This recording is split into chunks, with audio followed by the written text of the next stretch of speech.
1945 metais buvusioje Dakavo dvaro teritorijoje duris atvėrė senelių prieglauda.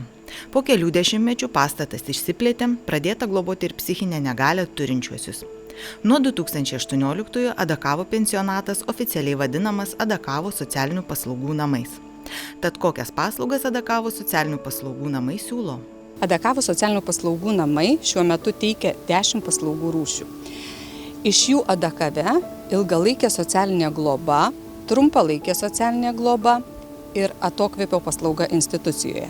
Norint patekti į Adakavo socialinių paslaugų namus ilgalaikiai, trumpalaikiai ir atokvėpio paslaugai, žmogus kreipiasi į savivaldybę ir savivaldybė inicijuoja atvykimą į mūsų įstaigą. Adakavo paslaugų namuose, kurie randasi Adakavo kaime, gyvena 177 gyventojai su proto ir ar psichikos negalia. Adakavo socialinių paslaugų namuose iš viso yra patvirtintos 472 pareigybės. Socialinių paslaugų namai taip pat turi padalinį Tauragėje. Tauragėje mes turim Tauragės neįgaliųjų padalinio centrą, kuriame irgi yra teikiamos paslaugos, bet jau jos yra teikiamos neilgalaikės. Tai yra dienos globa institucijoje, turim 25 žmonės, kuriuos parsivežam ir vakare išvežam į namus, tada dienos globa asmens namuose. Ten žmonės, mūsų darbuotojai vyksta į namus ir teikia paslaugą 8 valandas per dieną. Vienas darbuotojas vienam gyventojui. Šitie žmonės turi turėti slaugos poreikį, kad galėtų gauti iš savivaldybės paslaugą. Tada teikiam integralią pagalbą. Yra teikiama integrali pagalba. Ši paslauga teikiama komandos pagrindu. Komandą sudaro slaugytoja, slaugytojos padėjėja, socialinė darbuotoja ir individualios priežiūros darbuotoja. Tauragėje teikiama dar viena ypatinga paslaugų rūšis. Tai yra grupiniai gyvenimo namai. Šiuo metu yra 2 grupiniai gyvenimo namai, juose gyvena po 10 žmonių. Grupinio gyvenimo namai yra įkurti Tauragėje, Marių gatvėje bei Tauruose, Žaliojoje gatvėje.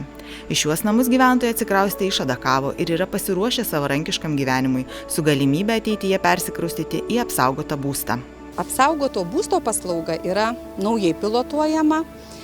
Tai šiuo metu turim išnuomavę 8 butus Tauragės mieste. Ir juose gyvena 15 gyventojų. Tai labai turim pasidžiaugti būtent šitą paslaugą, nes žmonės gyvena savarankiškai, jie patys ir maistą ruošiasi ir bando integruotis į darbo rinką. Kaip sako dailininkas Edvardas Gasinskas, gyvenantis viename iš apsaugotų būstų, toks būstas išmoko savarankiškumo ir suteikia laisvės. O artimiausia Adakavo socialinių paslaugų namų planai yra plėsti grupinio gyvenimo namų tinklą.